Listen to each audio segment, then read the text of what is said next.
Baco Record Podcast Network.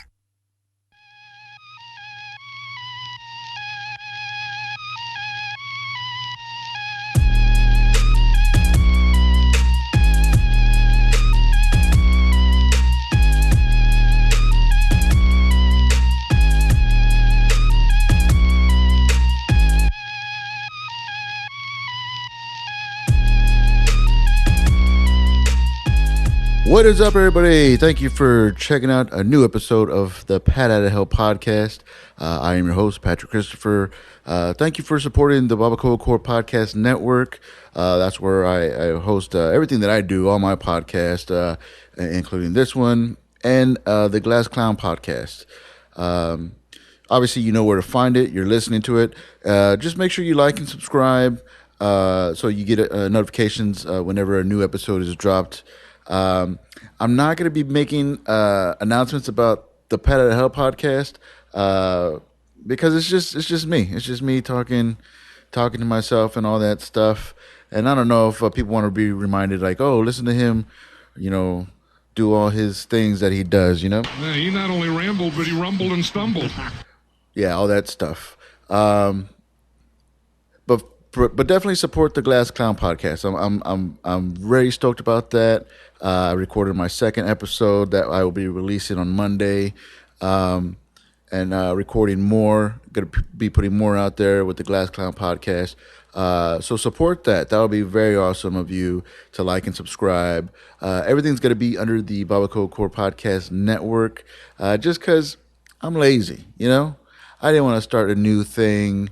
New websites, new Instagram, new Anchor, all that stuff. And who knows, man? I might put out a whole other different podcast idea later on, and when it comes up, who knows? I don't know. But you can find everything that I do, podcast wise, everything under the Babacoa Core Podcast Network. So yeah, man. Thank you. I'm doing this solo. The wife isn't here. She's been very busy, man. And then she's getting ready to head out to New York for a bit. And I'm gonna be going to New York too for a while. I'm gonna go hang out with her, make sure be the tough guy. I don't know. What's it like in New York? I wonder what it's like in New York. I've only been to New York twice. I went the December right after 9/11. Chill. Everybody was like very nice, very chill vibes. Wasn't as scary as I thought it would be. Everybody was like in a come together rebuilding type of thing. Everybody was super nice to each other. The vibe was cool. I mean, it was somber for sure, but wasn't like it was like how you see it on the movies or on TV. I mean, I'm pretty sure there were some parts like that, but for the most part, it was. I mean, we did all the touristy stuff too. So it went by CBGB's before they shut it down, turned into like a retail store or something like that. And then I went again around 2008 when I was on tour with the band, and shit was different. It was very different. There was a little girl that scared the crap out of me. Well, she scared the crap. It was at a chicken joint in Bed-Stuy, just right around the corner from where we were staying. And she just stormed in, and even though the staff is all behind like plexiglass, whatever, bulletproof glass or plastic or whatever they were behind, they were shielded.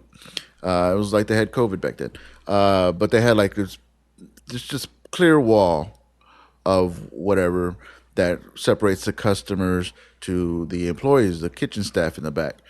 And this girl just marched in. I was about to make my order, and she just marched in. She stepped right in front of me, and she's like, "Y'all mess up on my order. Y'all did this all the time.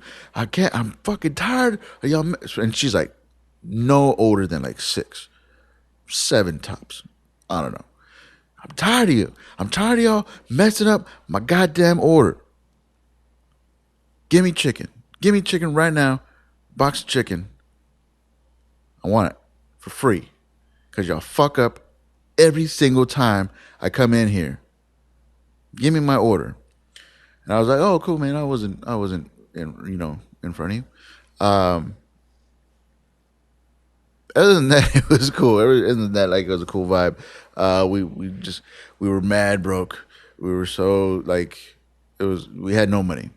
We had no money. We were lucky enough to know somebody out there that had a place for us to stay, and we pretty much just walked around, just sightseeing, literally sightseeing, because we didn't have any money to like go do stuff. So we just walked around, rode on the ferry, went to go see the Statue of Liberty, walked around different neighborhoods, got a drink or two at a place or two, and that was fun. So yeah, so I'll be in New York if everything goes out right, if everything plans out, works out. I'll be in New York second week of June. So hopefully I could do some stuff out there. It'll be fun just to like check out some shows.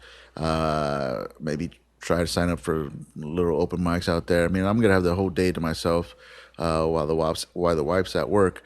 So I might as well just go check the vibes, see what it's like out there, and then fly back. Um, yeah, I'll be back at the Blind Tiger to check out the Eddie Pepitone show. That's in June, on Saturday, June 12th. Stoked for that. That's gonna be at the Blind Tiger. Um, so yeah, it's limited seating. So if you want to see Eddie Pepitone in an intimate setting uh, in San Antonio, here's your opportunity. Go to blindtiger.com, blindtigercomedy.com for tickets. Um, should be fun. Um, so yeah, man.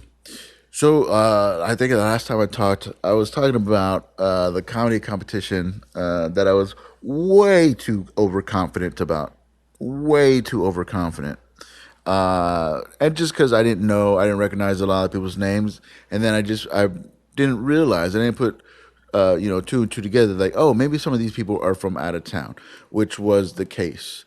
We had people from like El Paso, people from Dallas, and I was like, oh wow, that's pretty cool. But I didn't even make it past the first round, and I fucking bombed, bombed pretty bad. So I wasn't surprised that I didn't make it past the first round. It just, man, it was a really bad set. Um, and here's the thing: I think this is my stance from here on out. Comedy competitions are so stupid, especially when I don't win. You know. Uh, But yeah, I went in way too overconfident, and I'm just kidding about that. Shout out to Mind Twist Comedy. They do great stuff for San Antonio, and just Texas comedy in general. Um, but yeah, man, I went in too hot, confident wise, and stepped on stage, and crickets, crickets, dog. Like, it was crazy. And so how they did it, they announced like the first five people, and then five people get to uh, compete in the second round, and then they pick two people, and then two people, whatever. So didn't even get mentioned for the first five people, which I was like kind of shocked about, but like my set was not good, was not good. I did get an honorable mention, which kind of like stung a little bit more. Like, this guy wasn't good enough for the top five. He was the first loser of the first round. Give it up, Patrick Christopher. And I was like, oh man, you didn't have to do that. You didn't have to do that. But yeah, it is what it is, man. Uh, if another competition comes up, I'll put my name in there. Uh, and just see what happens. You never know what's going to happen until you get on stage. You could think you know what's going to happen. You could plan out your set as much as possible, but you don't know until you get up there. And I just played it out too much. I was like, look, Friday night, not only does the midnight show at the Blind Tiger come back, but they have the 10 p.m. show that I was doing. And so I was like, dude, I could do 5 sets tonight. Round one, round two, round three, and then compete. And I mean that's for the competition, and then head out to the Tiger for the 10 o'clock, and then the midnight, and that's 5 sets. And I only did three because yeah, because I bombed at the competition. But it was cool, man. Saw a lot of other comics that I've never seen before. And here's the thing too, like I was told because I didn't know the judges. The judges was Raymond Orta, uh, um, and so I can't remember the other judges' names, but asked the person running the competition. I was like, is it clean? Because I think Raymond Orta is like a clean comic. I don't know. Um, and so she said that he posted something, and I couldn't find it, but that she said that he posted something that he prefers that the comics be clean. And I was like, okay, cool. So, I mean, I got clean stuff. Um, Not my strongest, but I do got clean material, whatever. And so my plan was to go up there and work clean, and everybody else is just f bomb this and shit and blah blah blah. And I'm just like, dude, I wonder if they're getting points deducted for not being clean. Because even before this started, they're like, okay, we're looking for TV clean comedy, which is like whatever. And when I go up there and first joke, crickets. All right, let me try this one. Eh, eh. It was a rough set. Rough set. Clean comedy didn't play a factor in the other people moving on. I should have just did what I wanted to do. I should have just did me. Um, have fun with it. Because that's the thing. I took it too serious. I knew it was a competition. Like it was like for like $100 or something, and then a possibility to compete to go on some like Texas road shows with Raymond Orta, which would have been cool for sure. But yeah, I was competing for $100, so I should have just like done what I wanted to do, have fun with it, so the audience would know that I was having fun, and maybe they would have had more fun with me. I don't know. I let it get to me. Got way too in my head about it. Uh, didn't work out. C'est la vie, you know. But but yeah, man, I'm not gonna say that it didn't affect me. I'm way too confident. I'm way too cocky with my shit that I guess I deserve to be, and I don't know why. Uh, it's not like there's anybody out there like boosting me up or anything like that. I just thought I was working and I was in a good momentum, getting back into it, did hitting mics and feeling good about like how things are going. And I was like, this competition, this money's mine, man. I'm gonna do this, blah blah blah. And then, whoop, honorable mention, first loser, give it up. Uh, but I don't know, man. And I'm trying to get my name out there a little bit more. And if you go to the babacocore.com, I pretty much just took that over. I mean, it's my website, whatever. But I took that over as like my EPK because there's some you know people want you to email them an EPK so they could possibly put you on shows. And I mean, I'll play along. It doesn't hurt. So I mean, if you go to babacocore.com, you can check that out. It's kind of lame. I'm not gonna lie. Pretty much put it together. The best I could. I'm not a web designer. That's why my website is a Linktree website that just takes you to like uh, my social medias, and then I created a little bio booking page on Wix. Shout out to Wix. Support the podcast or my comedy or whatever. And then photos on Dropbox, And then I put up the showcase that I did at the Blind Tiger a couple weeks back when we had that flash flood warning, where your phone would go off and it says, "Flash flood, do not leave your house. Don't leave your house. Stay home. Stay home, or you're gonna die." And on that night, I recorded a set to 7 people uh, for uh, for the EPK. I still have it up there. I mean, I'm using it. It wasn't too bad, but I mean, the laughs weren't that loud because there was only 7 people. But it's good footage. It sounds good. It looks good. The crowd was there. 7 people. The group of us seemed to have a good time. So you can find that out there too. On the BibleCoreCore.com, EPK/Bible Core Podcast Network website. Cause yeah, man. Cause I was thinking like, oh, if I'm going to New York, I need to like put some feelers out there to see if anybody could like guide me to where the open mics are, or even if I by the off chance, that I might be able to uh, jump on a show, do a 3 minute spot or something. I don't know. We'll see. Big plan. I mean, big. My main thing is just to go check out these clubs, maybe see a show or two.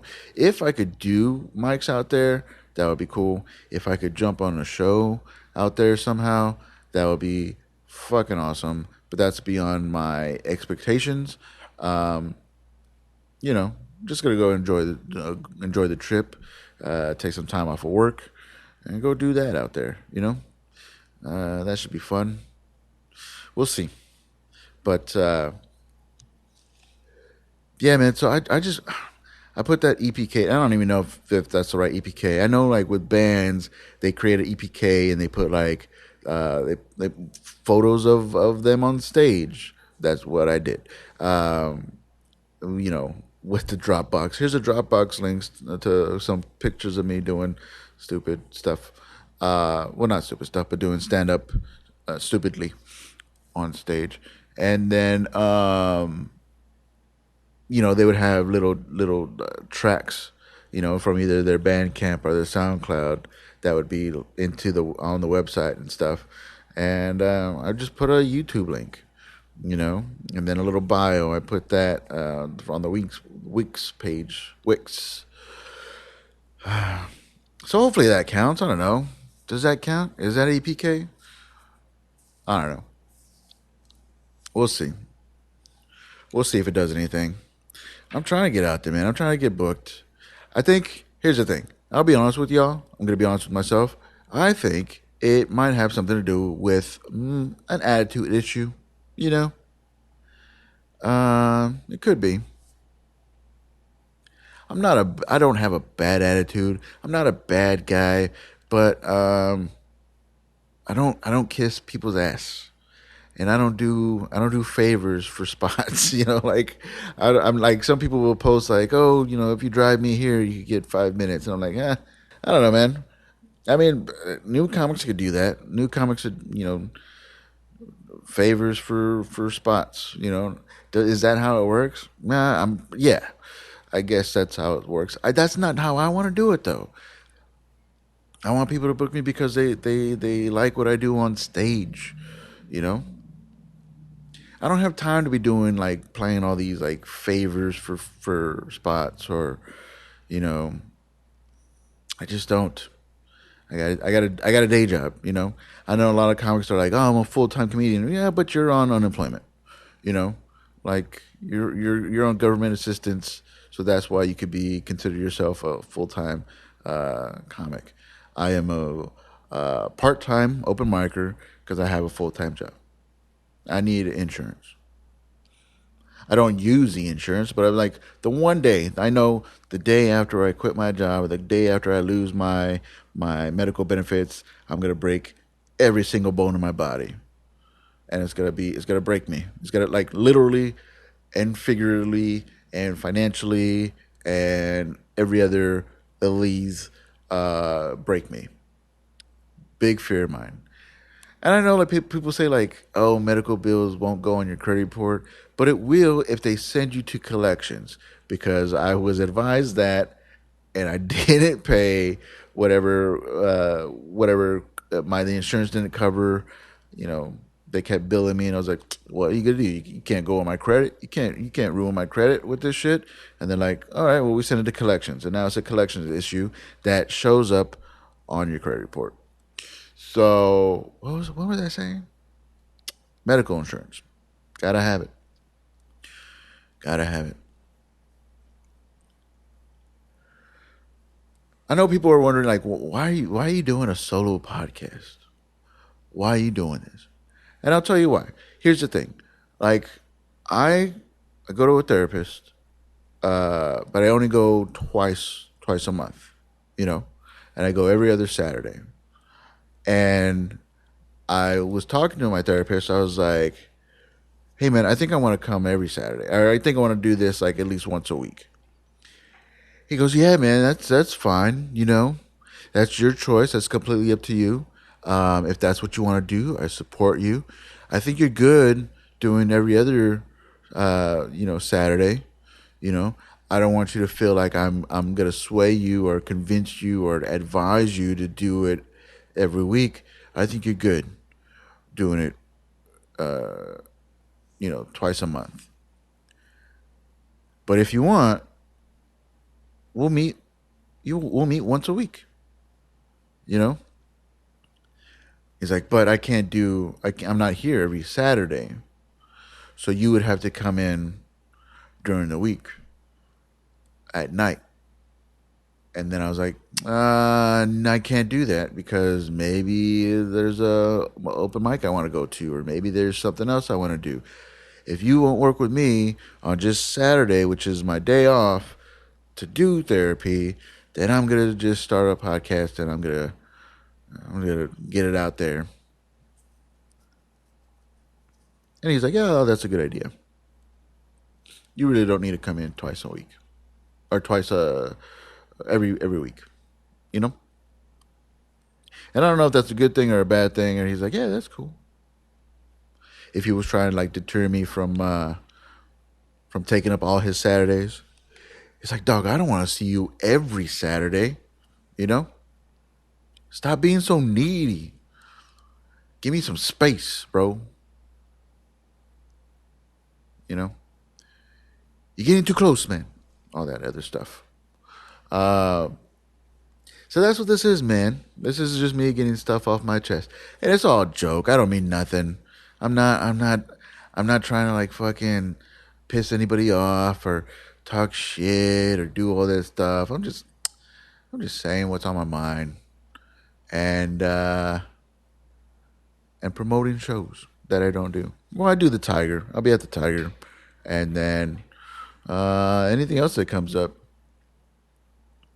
Uh, Man, it's gonna be such a busy time because now we're moving, and we have like a month. It's weird. We're gonna have two apartments for the whole month of June. So we gotta move. We gotta be at our current place by July 1st, but we have the whole month of June to move out. To move stuff into the other place. And I hate moving.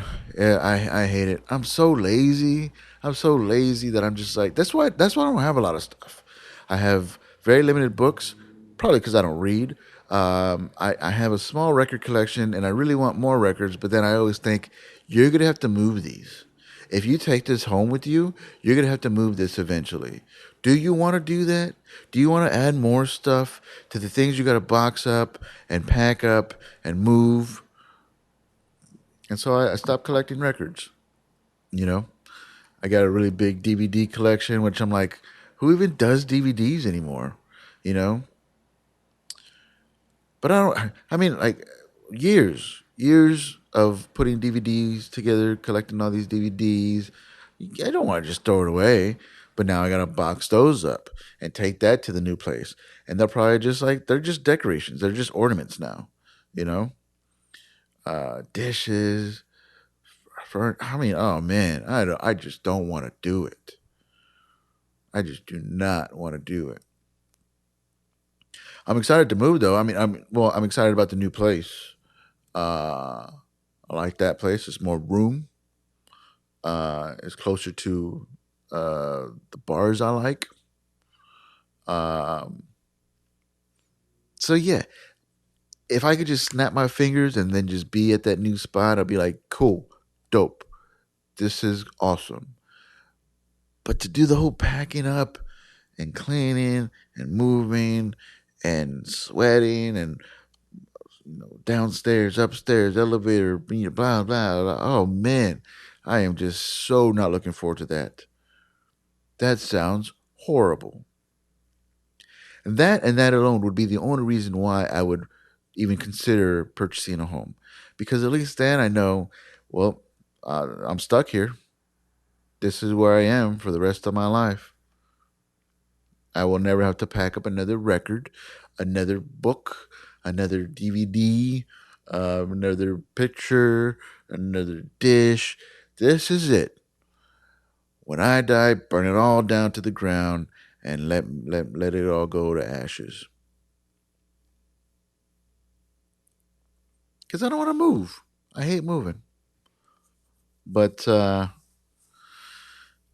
too stuck on the renter's life. I really like that. I don't want to I, which is so weird. Like for somebody that likes a change of scenery every so often, I hate changing scenery.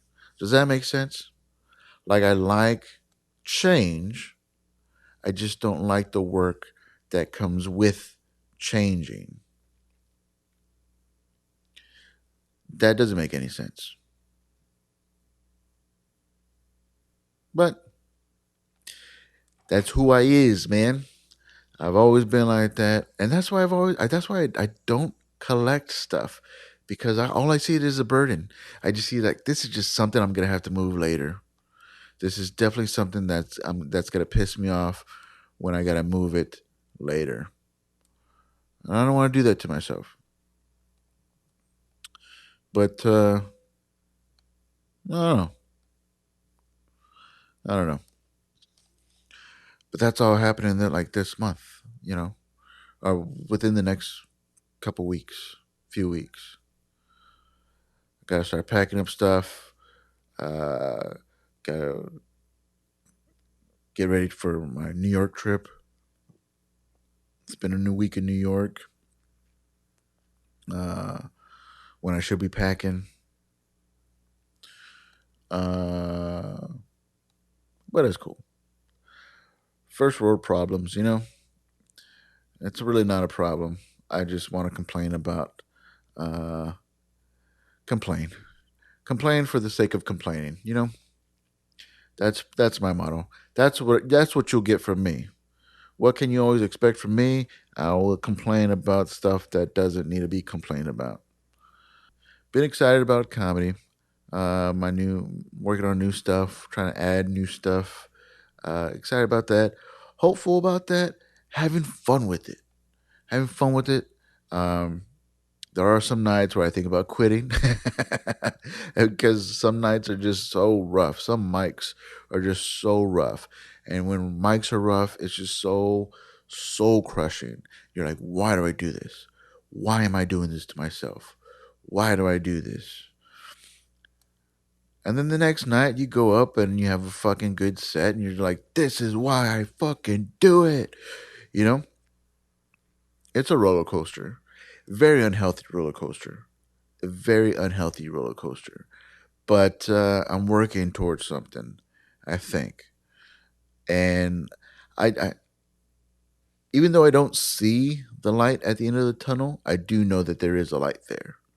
And that's kind of cool. You know? That's positive. That's not all negative and stuff. That's another thing too. I'm trying to be more positive about my outlook. I'm trying to be more optimistic and not be so pessimistic. But little steps.